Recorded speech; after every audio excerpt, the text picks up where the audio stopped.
Hola, esta es La Oruga, un podcast para pensar el presente desde nuestras memorias. Buenos días, yo soy Rosa Vera, esta es La Oruga, es un podcast del Instituto de Estudios Peruanos para pensar el presente desde nuestras memorias. Para la producción de este episodio agradecemos a la Dirección Académica de Responsabilidad Social de la Pontificia Universidad Católica del Perú. Y hoy nos acompaña Patricia Olear. Patricia es profesora de estudios latinoamericanos en la Universidad de Newcastle. Ella es socióloga por esta universidad, máster en Arts en Estudios Latinoamericanos por la Universidad de Texas en Austin y doctora en Geografía Humana por la Universidad de Newcastle. Bueno, antes que nada, Patricia, muchísimas gracias por acompañarnos hoy. Y quisiera tener como punto de partida este libro, ¿no? Que yo creo que es como dicen los gringos, un must hoy en día, ¿no? Que es El Perú desde la escuela. Especialmente sobre cómo, y quería ver contigo, especialmente sobre cómo la escuela relaciona la memoria del conflicto armado interno con la formación de ciudadanía en el Perú, ¿no? Ese texto tiene en su momento ya más de 30 años. Hoy día justo me puse a hacer la cuenta porque salió publicado en 1989, ¿no? Y está justamente, cayó a pelo porque eres tú una de las autoras y el otro es Gonzalo Portocarrero, que acabo de ver ahorita recorriendo los pasillos sociales, varias fotos de Gonzalo, ¿no? Y su trabajo. Y justamente también este libro en un momento se señala que a más de 30 años de la publicación del mismo y 30 años de prédica y afianzamiento de la cultura neoliberal, hay aspectos que se han mantenido en la escuela. Y aquí va mi primera pregunta, ¿no? En este libro quiero saber, porque se habla en este libro de cómo se han transmitido omisiones, silencios parciales desde el pasado, ¿no? Y cómo los maestros han transmitido esa visión particular de nuestro país, ¿no? Un país tan complejo como el nuestro. A partir de tus investigaciones, Patti, más recientes, obviamente, ¿cómo relees el Perú desde la escuela hoy, ¿no? ¿Qué otras cosas, digamos, tendrías tú que decirnos? Yo sé que la segunda versión de este libro salió en el 2021 por la Universidad del Pacífico. Es una versión digital para aquellos que tengan interés en releerlo. Pero bueno, acá te dejo y te doy la palabra. Bueno, muchas gracias, Rosa, por la invitación y muchas gracias también por haber armado este escenario para poder tener esta conversación. Bueno, yo no soy una experta en memoria, es como muchos peruanos he seguido, digamos, todas las discusiones y admiro muchísimo todo el trabajo que se hace alrededor del tema. Pero sí, la pregunta me gusta mucho en relación con lo que es el papel de la escuela, o lo que tendría que ser el papel de la educación en la formación de ciudadanía, pero también en el hacerse cargo del presente, del pasado y del futuro, ¿no? de una nación. El libro, El Perú desde la escuela, el proyecto surgió en los años 80, en un momento de lo que podríamos llamar, con una lectura gramsciana, de crisis de la hegemonía, ¿no? O sea, lo que habíamos tenido era el gobierno militar del 68 al 75, que, bueno, hasta el 89, hasta el 79, pero en el 75 termina, digamos, el proyecto ideológico de los militares radicales, que tenían un proyecto nacionalista, que empujaron una reforma de la educación que se truncó, digamos, el 75, a pesar de que el régimen terminó el 79, pero a partir del 75 empezó la caída, digamos. Y este era un proyecto que se hizo cargo, digamos, teóricamente, ideológicamente, de repensar el país y de politizar la educación. Es decir, de hacer de la educación primaria y secundaria una instancia de lectura de la historia del país y de formación de los alumnos teniendo en cuenta esa lectura. Cuando termina el gobierno militar el año 79 y gana en las elecciones Belaunde, lo que hay es un proceso de desmontaje, pero no de sustitución de un proyecto político para la educación. Entonces hay una especie de caída libre donde coexisten los profesores que habían sido formados no solamente por el proceso de reforma de la educación del gobierno de Velasco, sino también por una universidad radicalizada, ¿no? Y con una versión particular del marxismo que circula mucho en las universidades. Y es también un momento, los años 80, de renovación de la historia como metodología, de la historia como lectura. Entonces se juntan varias cosas en lo que nosotros encontramos entre los profesores, ¿no? Y sacamos el libro para enfatizar la existencia de una de 4 tendencias que encontramos entre los maestros, ¿no? Entonces, el libro sobre una versión. Y en el libro también lo que hicimos fue ver las lecturas que se habían hecho del país desde el siglo XIX, desde que se empieza a enseñar historia, hasta el momento que estábamos estudiando. Entonces hay un recuento de la manera en que los textos escolares tratan la historia a través del tiempo, los diferentes énfasis que diferentes regímenes le daban a ciertos aspectos de la historia. Y luego teníamos, o sea, los textos, los maestros que encontramos que tenían una mezcla de todo esto, pero el libro es sobre una versión en particular, ¿no?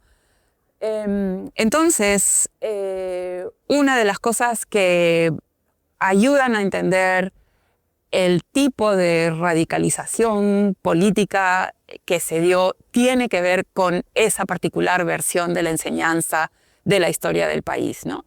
Que es una versión, vamos a decir, simplificada de la historia, con momentos, hitos muy claros, con una visión de lo que había significado la colonia para el país, una versión que considera poco los 300 años de interacción. La versión es más bien la de un régimen expoliador, que sí lo fue, avasallador de la cultura, que también lo fue, pero todo el espacio intermedio de la riquísima vida colonial, que también nos explica, está ausente, ¿no?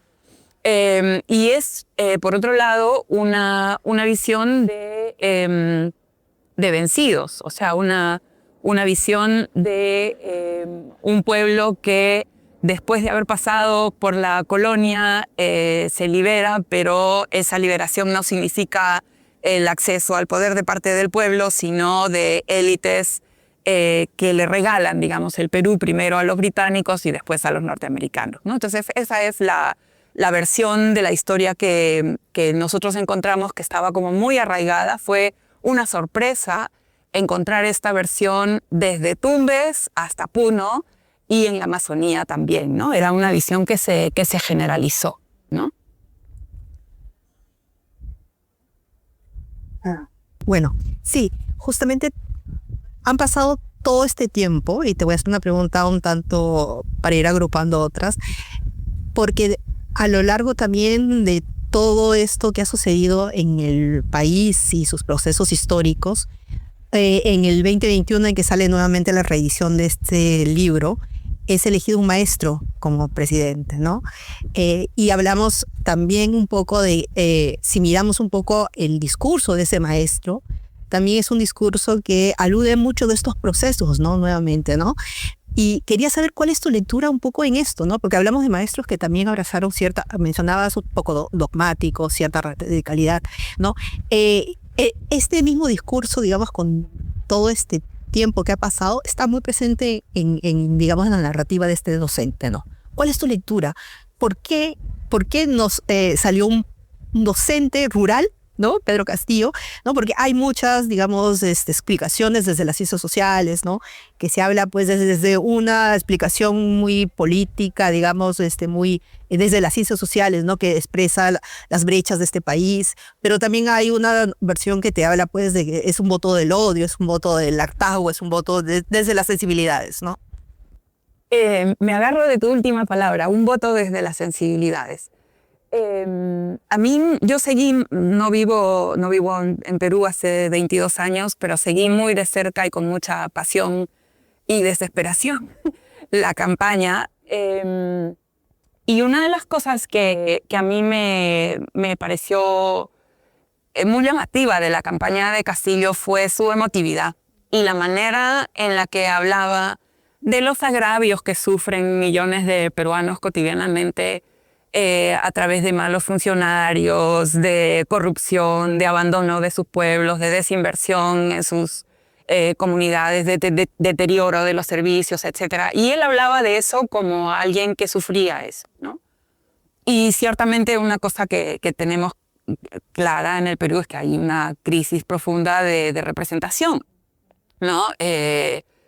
Entonces yo creo que él tocó muy claramente todos esos botones, ¿no? Y luego una cosa que los analistas del proceso electoral han dicho es que los maestros jugaron un rol fundamental en comunidades rurales donde en algunos casos llegó a tener el 100% de la votación.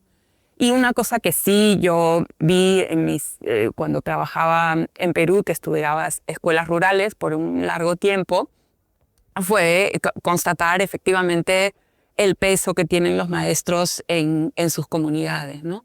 Entonces, creo que esa parte de la conexión con la sensibilidad, la crisis de representación explican una buena parte del voto que lo llevó a la segunda vuelta. Y el otro ya lo sabemos, ¿no? Con esa historia de que el antifujimorismo es una fuerza muy, muy fuerte, muy potente en el país, no como fuerza política, sino como corriente de opinión. Entonces son varias las elecciones en las que los peruanos hemos votado por la otra opción, que no fuera el fujimorismo. Entonces creo que con eso se completa la situación. Ahora, quisiera referirme a algo que no contesté de la primera pregunta, que es el tema del papel de la escuela en la enseñanza del pasado reciente, ¿no? Y yo creo que ahí comparto, digamos, lecturas de cosas que han ocurrido en otros sitios, y es que llegar a una versión de consenso de un hecho traumático y de un periodo de conflicto toma muchos años, toma muchísimos años, y toma también la propia elaboración de una versión de consenso, ¿no? Y creo que eso ustedes lo trabajan muy bien. Esa es la parte difícil. Y es la parte difícil porque en lo que se llama ¿no? el negacionismo, hay una actitud profunda de negación, de entender, de compartir una comprensión del conflicto en todas sus dimensiones, ¿no? Entonces, tiende a privilegiarse, digamos, todos esos años como algo que es el resultado de una fuerza delictiva frente a la cual el Estado tuvo que defenderse y se acabó, ¿no? Y si entendemos el país, tenemos que saber que no fue solamente eso. Tenemos que entender que, como decía Juan Anción, en varias instancias las fuerzas del orden actuaron como un ejército de ocupación en población enemiga. O sea, no actuaron combatiendo una fuerza solamente, actuaron combatiendo una población como si se tratara de un ejército de ocupación con la cual ellos estaban en guerra, ¿no? Y entonces sabemos que es allí donde ocurrieron atrocidades, y sabemos también que Sendero Luminoso, y lo dice claramente el informe de la Comisión de la Verdad, a diferencia de otros casos, la guerrilla es responsable de un porcentaje mayor, ¿no?, de atrocidades y asesinatos de las que fueron las fuerzas represivas. Entonces tenemos un caso particular que todos tenemos que entender, ¿no? Estaba hablando con un taxista justo el día que llegué, y él era una persona de Huánuco que había tenido que huir de su comunidad para no ser reclutado por Sendero. Y entonces él me dice que hablaba con sus sobrinos y sus sobrinos no sabían nada de esa parte. Sus sobrinos solamente tenían en mente las violaciones de derechos humanos de la policía y el ejército, pero no conocían lo que había hecho Sendero, ¿no? Entonces él decía, yo he estado en el medio, mi familia ha estado en el medio, y éramos víctimas de los dos lados. Y esa no es la versión que circula, ¿no? Entonces, y te aseguro que hay muchos profesores que teniendo libros y habiendo recibido entrenamiento no se atreven ¿no? A contar la historia como ellos quisieran porque tienen miedo de a quién pueden afectar. ¿Por qué? Porque en el mismo poblado, en la misma familia, hay personas que han sido víctimas, ¿no? De ambas fuerzas en combate. Entonces, este es un proceso que va a ser muy largo. Va a ser muy largo, como ha sido muy largo en otros países donde ha tomado décadas. Por ejemplo, en Irlanda ha tomado décadas, en Alemania ha tomado décadas llegar a una versión común. Y ahora lo que estamos viendo también es que hay gente que niega el Holocausto, ¿no? Entonces, incluso, ¿no? Más de medio siglo después y más de varias décadas en las que se supone que ya el país ha encontrado su manera de lidiar con el asunto, aparecen fuerzas que reclaman, ¿no? Una versión diferente. Entonces, es un tema que demanda mucho tiempo. Yo veo muy difícil que se instale en los colegios una forma común de narrar el conflicto o una forma consensuada, porque esa forma consensuada no la tenemos todavía oficialmente en el país, ¿no? Entonces, hay esfuerzos y una conmemoración de la publicación del informe me parece bien importante para reflexionar sobre eso, porque creo que el informe es muy distinto de lo que se ha dado en otros países por la importancia que tienen los testimonios, por el así denodadísimo esfuerzo que se hizo por llegar a una versión que recogiera, ¿no? Todos los lados. Y la recepción inmediata que tuvo fue, no, es sesgado. No está diciendo, ¿no? Entonces, creo que es bien importante recuperar ese esfuerzo, valorarlo por lo que tiene, ¿no? Y por lo que se pudo hacer con los límites que tenía de tiempo, de presupuesto, ¿no? Es un país enorme, ¿no? Hay eventos y situaciones que no pudieron ser recogidas, ¿no? Entonces, todavía incluso allí hay un trabajo por hacer.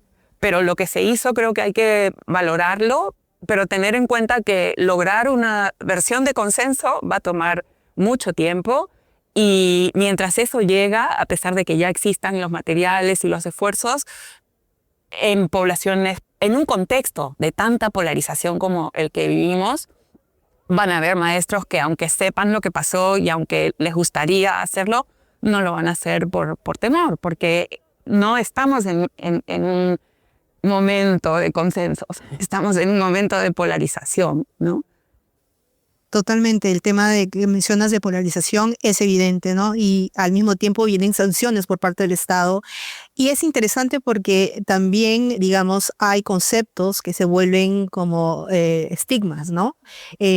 Hablo recordando una lectura que hace poco tú nos has entregado en un curso que se está llevando a cabo en el Instituto de Estudios Peruanos, el mismo concepto de justicia social, ¿no? Hablar de justicia social en algunos espacios se vuelve como sospechoso, ¿no? Sobre todo considerando que el magisterio fue duramente golpeado por la violencia, ¿no? Conversaba con Julio Vargas en un episodio anterior y él mencionaba, Julio, de cómo de alguna manera también la educación y el libro se volvió como un símbolo fuerte para Sendero, ¿no?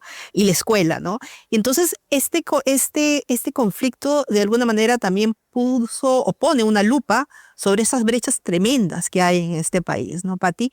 ¿Y en qué medida, digamos, esto nos lleva a pensar y a cuestionar la identidad que se construye desde la escuela, ¿no? ¿Es posible, es viable aún eso, ¿no? Considerando también que siempre se miró a la escuela y otros espacios como incluso las iglesias, por ejemplo, ¿no? El ejército, como espacios en donde se accedía cierta ciudadanía, ¿no? Como espacios en donde había cierta movilidad social. ¿Cómo ves esto hoy en día?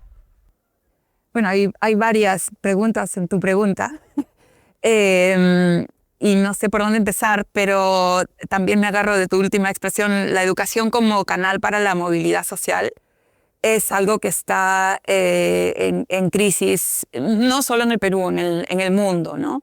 Una de las cosas que ha ocurrido es que, bueno, con el neoliberalismo, las posibilidades de empleo y ascenso social para la gente que termina educación superior se han ido cerrando. No solamente acá, eso es en el mundo entero, ¿no? Aparecen nuevas profesiones, los jóvenes tienen que hacerse cargo de engordar su currículum, de estar constantemente capacitándose para hacer cosas para las cuales ellos no están entrenados. ¿no? Porque eso para lo que están entrenados no tiene lugar en el mercado, digamos, etc. Entonces, la educación, por un lado, así como está formulada, la secundaria es obsoleta, la educación superior está en interrogantes, ¿no? Y entonces ya no es garantía. Sin embargo, la gente sigue apostando por eso y como en el caso del Perú, como viene apostando por eso desde los años 40 o incluso desde antes, ¿no? La educación se ha visto como un canal para el ascenso social, pero sacamos hace poco con César Guadalupe, Antonio Espinosa y Meche dice que un artículo en la revista Apuntes de la Universidad del Pacífico, donde mostramos algo que bueno, ya había sido publicado antes, y es cómo en el Perú ocurre una cosa muy dura de aceptar, y es que, por un lado, la demanda por educación surge de los sectores populares, rurales y urbanos, ¿no? Desde abajo se empuja muy fuertemente la expansión del sistema educativo, la cobertura. Y entonces, la creación de colegios, de centros de formación docente, de universidades, se convierte en un aspecto para las campañas políticas. Y se empieza a crear por doquier colegios, universidades. En los años 60 crece enormemente la cantidad de universidades, ¿no? De 20 pasamos a 60 y de ahí ya es imparable, ¿no? Pero lo que decimos en ese artículo y que, como les digo, ya César Guadalupe y otros dos coautores habían descubierto, es que haciendo un cálculo del gasto por estudiante, baja. Entonces tenemos un gráfico terrible donde la inversión por alumno baja consistentemente desde los años 60 hasta el 2000 más o menos, mientras que la cobertura crece. Entonces tenemos un sistema que crece, pero que no da, ¿no? Entonces, al contexto actual, ¿no? De que se van cerrando las opciones de ascenso social gracias a la educación superior, tenemos además el abismo que se produce entre la calidad de la educación que se recibe en cierto tipo de instituciones y las que sí han mantenido su calidad, porque como dice Pierre Bourdieu, las clases medias siempre van a proteger a su clase, ¿no? Entonces van a invertir lo que el Estado no invierte, van a crear las instancias, etc. Entonces eso crea una incertidumbre mucho mayor de la que ya es compartida, digamos, en el mundo por las nuevas generaciones, ¿no? Sí, hay todo un reto, ¿no? Y como tú dices, ahora recordando lo que tú mencionabas de la inversión en la educación, hoy en día no solo en el Perú se habla del sistema de vouchers para el colegio, ¿no? Entonces hay como al mismo tiempo un empobrecimiento, pero una suerte de ¿cómo llamarlo? Es privatización, ¿no? Y están surgiendo muchos colegios y universidades, y hoy día considerando la crisis en el Perú también de la SUNEDU, que no hay una calidad tampoco, ¿no? Entonces, porque hay intereses también, ¿no? Muchos de los congresistas tienen allí, digamos, muchos intereses puestos en la educación como un lucro. Yo le llamo a eso el tráfico de las expectativas, ¿no? Porque es directamente eso. Pero, por otro lado, está también la disputa por los contenidos, ¿no? Que es otro tema que estaba también en tu pregunta. Y allí también estamos en un contexto de polarización. El año pasado hicimos aquí en esa aula un evento sobre educación. Y una de las preguntas era, en este contexto, digamos, ¿qué se está enseñando? Si pensamos en el Perú desde la escuela, ¿qué se enseña sobre el Perú? Y qué hacemos o qué se está haciendo para romper con, digamos, en el caso de la historia, con esta visión simplificada, medio chata, digamos, de lo que fueron 300 años de colonia, y de cómo, a pesar de que, digamos, desde las posturas más radicales se trata de recuperar la historia del pueblo, se niega, ¿no? Toda la creatividad y desarrollo de comunidades mestizas, todo su aporte a la cultura contemporánea, porque una visión polarizada borra lo que está al medio, ¿no? Y no quiere... Sí. Entonces hay como un vacío respecto a qué cosa es el mestizaje en el Perú, en fin. Entonces vino una persona muy interesante que es un editor de textos que ha estado detrás, digamos, del enriquecimiento de las versiones de la historia. Y lo que él decía, bueno, es que es una lucha, que hay que estar protegiendo, digamos, la calidad de los contenidos cuando estos son complejos, cuando estos son enriquecedores, etc. Pero por otro lado, teníamos a 2 investigadoras del IEP contándonos cómo los maestros tienden a simplificar la complejidad al mínimo posible, porque no tienen los recursos para procesar esa información compleja por la formación que tienen, ¿no? Que es algo que el año 85, cuando hicimos la investigación sobre profesores, también encontramos. Había profesores que, independientemente de los textos que tenían o del programa, daban más a sus alumnos, ¿no? Y daban explicaciones complejas y ricas y empujaban, digamos, esa comprensión en sus alumnos. Mientras que teníamos también los profesores del marxismo de manual, ¿no? Que empujaban esta visión simplificada, polarizante también de la historia. Y teníamos a los profesores que no querían saber absolutamente nada con esa visión y seguían enseñando con los textos de la época de Odría, ¿no? Entonces, es muy complejo y lo que está en juego, digamos, es mucho, ¿no? Porque tenemos, por un lado, algo que en algún texto que publicamos en el IEP yo decía, ¿no? El docente puede convertirse en la reja, ¿no? Para sus alumnos, por la que no van a poder pasar por el tipo de educación que se les da, ¿no? O también puede ser la ventana, ¿no? Abierta al mundo, ¿no? Que es la apuesta de muchos docentes, felizmente, ¿no? Sí, no, nosotros hemos encontrado junto a Francesca y a Tami en algún momento docentes, como tú dices, que son la puerta de entrada, ¿no? Críticos, que bueno, porque también buscan ellos mediante, digamos, ocasiones de venir a la Católica o ir a San Marcos para cursos sobre derechos humanos, ¿no? Y seguir cultivándose y seguir aprendiendo, pues, ¿no? Entonces nos ha dado gusto encontrar ahí. Pero hay mucho temor también, ¿no? Porque han sido también duramente golpeados, porque tienen también historias muy dolorosas por las que, digamos, han atravesado, ¿no? Han migrado muchos del campo a la ciudad, por así decirlo. Entonces hay mucho trauma, ¿no? Hay mucho dolor en esas historias y se les pide que enseñen con todo ello, ¿no? ¿Qué piensas tú que se tendría que hacer para que estos maestros, digamos, puedan trabajar temas como estos, ¿no? Considerando que es un país en donde la interculturalidad es también un desafío, ¿no? Entonces, ¿qué recursos crees que se podían implementar? ¿Cómo desde el Estado, cómo nosotros desde la sociedad civil podríamos ayudar? Yo creo que hay que dar una discusión lo más amplia posible respecto a la libertad del docente en el aula, ¿no? Porque eso es algo que se ha venido restringiendo cada vez más. Por un lado, por requerimientos burocráticos, porque las escuelas ahora funcionan con una serie de evaluaciones que sacrifican la calidad de la enseñanza a la larga, ¿no? Son indicadores necesarios para hablar de calidad que a la larga sobrecargan el trabajo de los maestros, que muchas veces trabajan también en condiciones terribles, ¿no? Eso por un lado, pero por otro lado también defender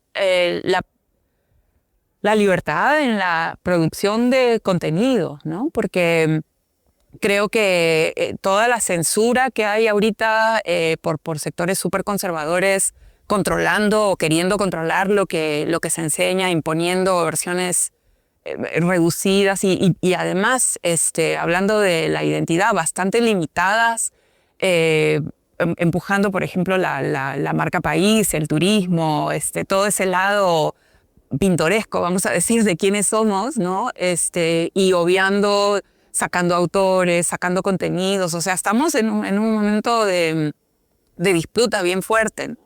Y creo que eso hay que tenerlo claro y abrir todos los espacios que se pueda para conversar sobre eso. Por un lado, sobre la calidad de vida de los docentes, lo que se les está exigiendo, la calidad de lo que ellos tienen en la cabeza para enseñar.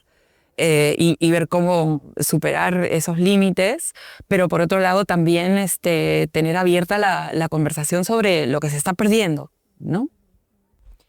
Ahora, sí, ahora que mencionabas de, digamos, este conservadurismo y estos giros que se están dando, no es solamente el Perú, ¿no? Creo que tú también estás muy al tanto de lo que pasa, por ejemplo, en Estados Unidos, en donde hay mucha censura hoy en día, muchos textos, ¿no? Sobre todo textos relacionados a la historia crítica de la esclavitud, por ejemplo, ¿no? Y en donde se están prohibiendo libros, inclusive para los niños, ¿no? Entonces siempre me hace pensar en cómo la historia a veces se repite de manera cruel, ¿no? De lo que tú has investigado, Patricia, ¿hay algún ejemplo, digamos, no digo exitoso porque quizá es pedir mucho, en donde tú has visto, digamos, de que se ha podido lidiar con un pasado, con una memoria así de compleja como la nuestra y, digamos, la escuela ha podido construir una narrativa mucho más, digamos, tratable? Sí, dos contextos pienso. Bueno, primero Irlanda, ¿no? Donde los enfrentamientos entre católicos y protestantes con el Reino Unido, ¿no? Y procesos de independencia y etcétera, sí se ha logrado tener, pero tomó casi 20 años lograr un texto que pueda ser enseñado en los colegios, ¿no?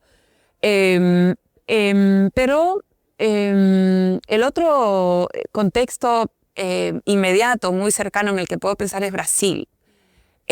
Durante los 6 años de Bolsonaro hubo un ataque feroz a la pedagogía progresista, a los contenidos progresistas en los colegios, de defensa de la diversidad, de la identidad, del antirracismo, lecturas de la dictadura militar, ¿no? que pudieran hacer pensar en un trabajo de memoria que no se había hecho en el Brasil.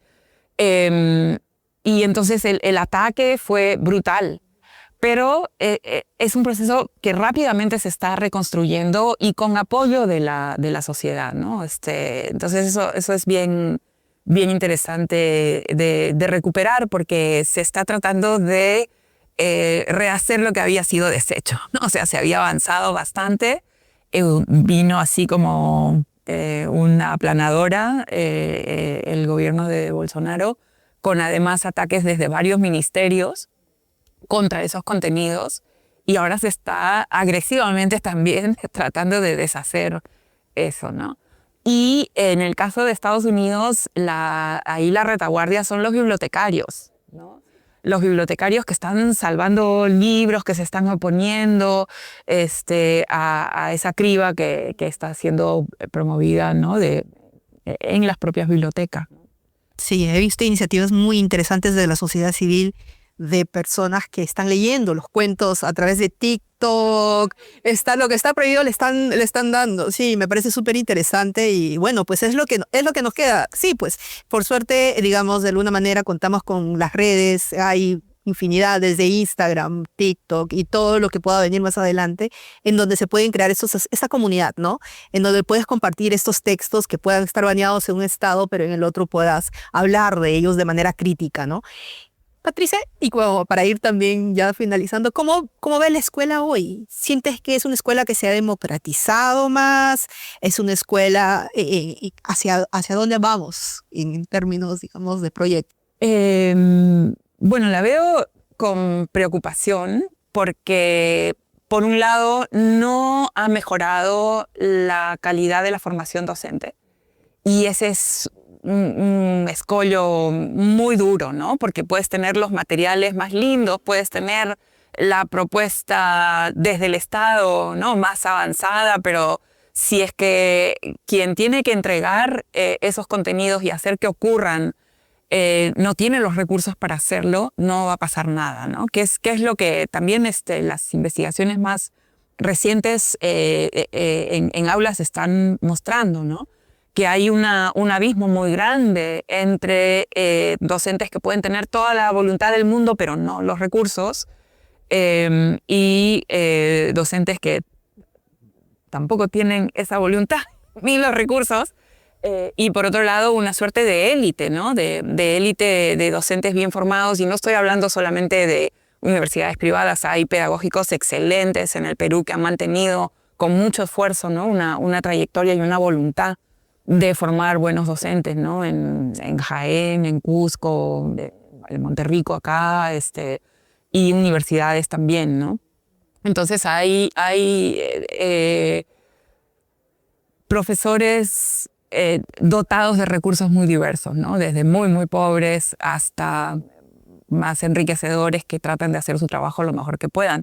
Una cosa que en los años que yo investigaba acá siempre me sorprendía eran esos buenos maestros, ¿no? Porque todo milita contra ellos, todo. Desde digamos, la arbitrariedad y la manera errática en la que se diseñan políticas educativas, hasta las pobres condiciones en las que se trabaja, ¿no? Hasta la situación de los maestros.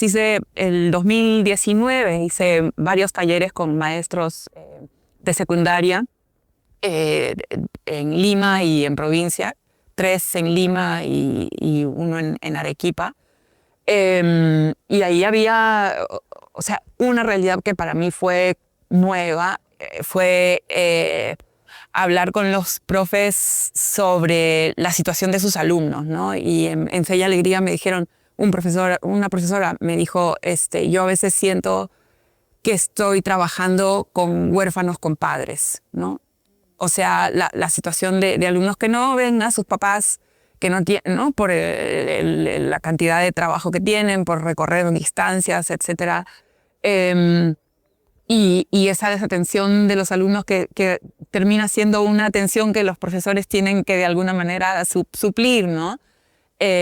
Aparte del crecimiento de la violencia, o sea, de profesores que tienen que salir escoltados por sus alumnos para tomar su micro porque cualquier cosa les puede pasar, o sea, una situación de inseguridad que yo no había visto antes, y una situación de vulnerabilidad de los estudiantes que tampoco había visto antes, ¿no? Y eso saltó, a pesar de que estábamos hablando, digamos, de otros temas, pero eso salía, ¿no? En los 4 talleres que hice, ¿no?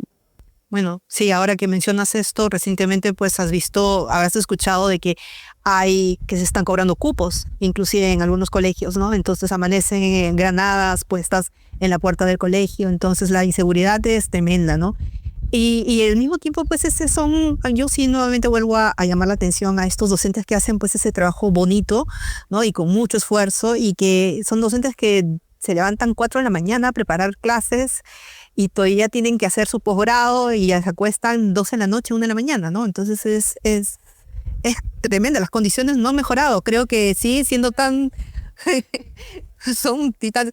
Patricia, mira, yo seguía queriendo conversar contigo aquí, pero tenemos como que tiempos, porque además, y chiquitita, esta de acá, no sé si podrá ser chiquita tu respuesta, porque también al mismo tiempo está también esta idea en la escuela del tema del progreso, ¿no? De cómo se ve, y la educación siempre ha sido uno de esos pilares del discurso del progreso, ¿no?